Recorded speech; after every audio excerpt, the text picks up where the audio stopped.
Baik, Assalamualaikum warahmatullahi wabarakatuh. Perkenalkan nama saya Fadila Maharani Safitri dari kelas B dengan NIM 2203 0550 1020 dari program studi Gizi angkatan 2022.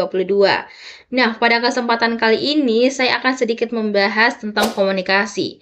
Ada 3 poin yang saya akan bahas, yaitu ada teori komunikasi, bagian-bagian dari komunikasi, dan juga bentuk komunikasi yang baik dan benar pada klien gizi. Jadi pembahasan yang pertama yaitu teori komunikasi.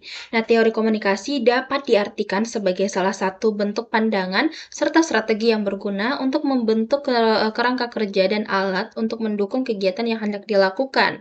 Di dalam proses komunikasi, teori komunikasi ini memegang peranan sebagai pembina yang berfungsi untuk membentuk serta merangkai sebuah kaidah komunikasi.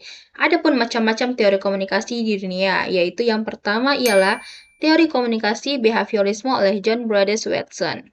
Nah, teori komunikasi behaviorisme ini merupakan salah satu teori komunikasi yang mungkin sudah tak asing untuk didengar.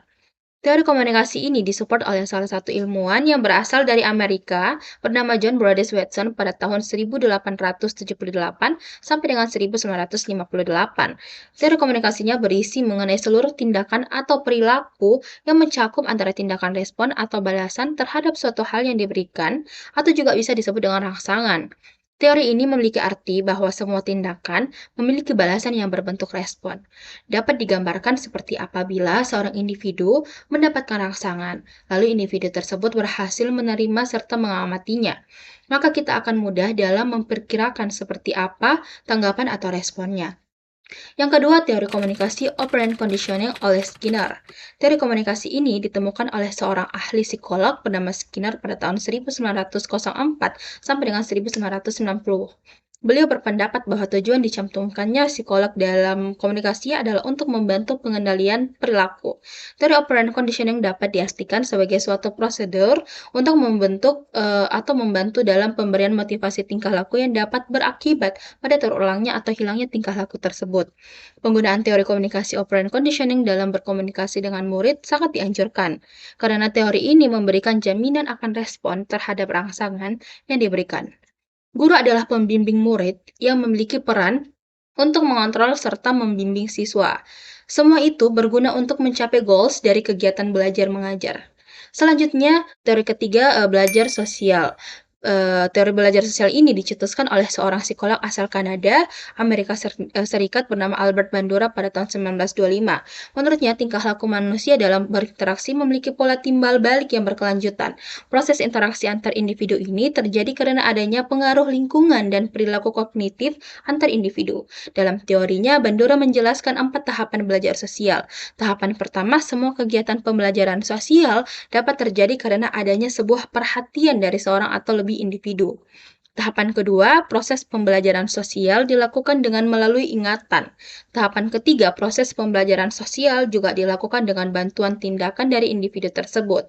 Dan tahapan keempat, seorang individu melaksanakan proses pembelajaran sosial didasari oleh motivasi dari dalam diri individu tersebut. Nah, selanjutnya di sini saya akan membahas tentang bagian-bagian komunikasi. Seperti yang saya sudah katakan di awal, bahwa komunikasi memiliki elemen-elemen yang penting satu sama lain, bahkan sampai membuat mereka memiliki sifat yang terikat. Berikut ini elemen-elemen komunikasi. Yang pertama, sumber atau source. Menurut Shannon, elemen sumber seperti namanya merupakan sumber dari segala informasi yang didapatkan. Yang kedua, pengirim atau sender. Menurut Shannon, elemen kedua merupakan pihak yang berperan sebagai penyebar atau juga bisa disebut pemancar kepada penerima. Yang ketiga, saluran atau channel. Nah, saluran berperan sebagai perantara yang digunakan untuk mengirim sinyal sehingga dapat membantu pengirim dalam memancarkan pesannya.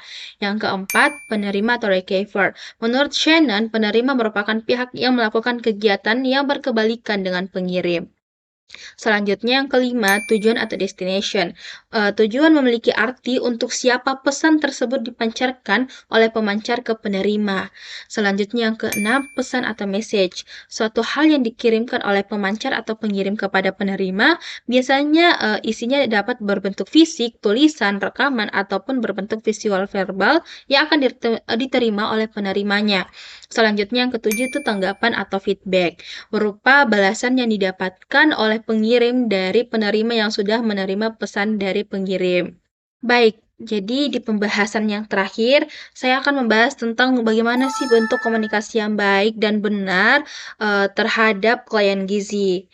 Nah, komunikasi yang efektif sangat penting dalam konteks kesehatan, terutama saat berbicara tentang gizi. Berkomunikasi dengan klien gizi membutuhkan pemahaman, empati, dan ketelitian. Berikut beberapa bentuk komunikasi yang baik kepada klien gizi. Yang pertama, pendekatan personal. Setiap individu memiliki kebutuhan, latar belakang, dan preferensi gizi yang berbeda. Penting untuk menyesuaikan informasi dan saran gizi sesuai dengan situasi khusus klien. Yang kedua, bahasa yang mudah dimengerti. Hindari menggunakan jargon medis atau teknik bisa membingungkan klien. Gunakan bahasa sehari-hari yang dapat dengan mudah dipahami oleh klien. Selanjutnya, mendengarkan dengan aktif. Sebelum memberikan saran, luangkan waktu untuk mendengarkan pertanyaan, kekhawatiran, dan tujuan klien. Ini menunjukkan bahwa Anda peduli dan ingin membantu mereka sebaik mungkin. Yang keempat, pendidikan visual. Gambar, diagram, dan tabel dapat sangat membantu dalam menjelaskan konsep gizi. Visualisasi membantu klien memahami informasi dengan lebih baik. Selanjutnya, empati dan dukungan. Pahami kekhawatiran dan tantangan yang dihadapi klien. Berikan dukungan emosional dan pastikan mereka tahu bahwa Anda ada untuk membantu. Selanjutnya, ada interaksi dua arah. Biarkan klien berpartisipasi dalam pembicaraan. Jangan hanya memberi informasi, tetapi pastikan untuk mengajukan pertanyaan dan mendengarkan tanggapan mereka. Yang ketujuh, beri umpan balik positif. Selalu fokus pada kemajuan dan upaya klien. Berikan pujian ketika mereka membuat perubahan positif dan berikan saran konstruktif jika diperlukan. Selanjutnya yaitu penekanan pada informasi berbasis bukti. Pastikan bahwa informasi dan saran yang Anda berikan didasarkan pada penelitian dan bukti ilmiah terbaru. Hindari menyebarkan informasi yang tidak akurat atau menyesatkan. Selanjutnya, klarifikasi dan konfirmasi. Setelah menyampaikan informasi, pastikan untuk meminta klien menjelaskan kembali apa yang mereka pahami. Ini memastikan bahwa mereka memahami informasi dengan benar. Dan yang terakhir, sumber daya tambahan. Berikan bahan bacaan, video, atau sumber daya lainnya yang relevan untuk membantu klien memahami dan menerapkan rekomendasi gizi. Baik, itu saja yang bisa saya sampaikan. Kurang lebihnya mohon dimaafkan. Wabillahi taufiq wal hidayah. Wassalamualaikum warahmatullahi wabarakatuh.